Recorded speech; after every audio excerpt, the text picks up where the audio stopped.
Ukubabara k'umukama kuri mu nteguro y'Imana yo gukiza abantu bose. Urupfu rwa Yezu ku musaraba rutuzanira ubuzima. Yezu yemeye gupfira bose ku musaraba ngo arangure ico se yari yamutumye. Yawukoresheje mu gutsinda inabi yari yiziziye abantu ngo abahe ukwishira n'ukwizana. Inkuka Yezu Kristo yahereje ku musaraba niwe nyene ubwiwe yitanze ko inkuka. Niyo nkuka y'isezerano rishasha idukiza ibicumuro ikaducira impera y'ubuzima budahera. Yezu yadupfiriye urupfu rudasanzwe, urupfu ruhuye n'ivyo twakoze. Yitanze ku bwacu kugira ngo dukire. Nitwe twari dukwiye gupfa, ariko niwe yadupfiriye. Niwe yatanze ubuzima bwiwe kubw'urukundo afitiye abantu kandi kubw'ubugamburutsi afitiye Mana se. Yaratwikorereye ibicumuro aramanikwa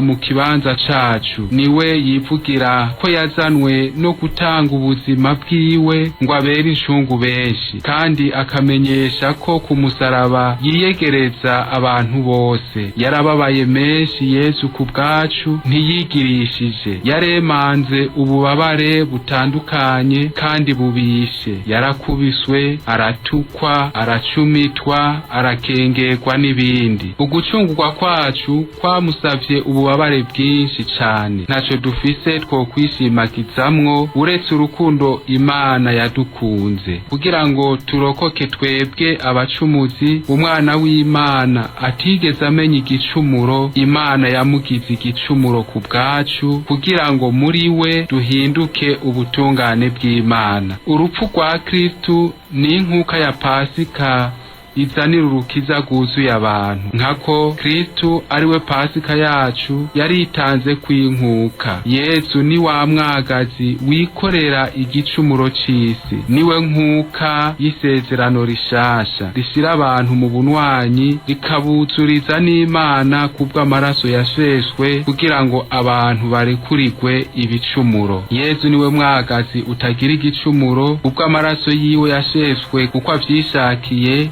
turonkeye ubuzima. Vyongeye muri we niho Imana yatwuzurije nayo tukuzurana natwe mu kudukura mu buja bwa Shetani no mu buja bw'igicumuro. Mu gihe yababara rero bwacu ntiyaduhaye akarorero gusa konyene ngo duhonyore ahahonyoye. Yaratwugururiye nyabuna inzira nshasha. Tuyikurikiye ubuzima n'urupfu bica bicika vyeranda bikaba bihindutse. Yezu yaritanze kw'incungu rudende kandi yamaho kugira ngo dukire. Yarapfuye. Muri uko gupfa urupfu rw'iwe rwatsinze urw'iwacu. Shetani yahora adukangisha urupfu iraheze iramaramara kuko ahejeje kurutsinda. Gutyo urupfu ntirudutera ubwoba kuko rwatsinzwe n'ugupfa kwa Yezu. Ubugamburutsi rero bwa Yezu butuzanira ubuzima budahera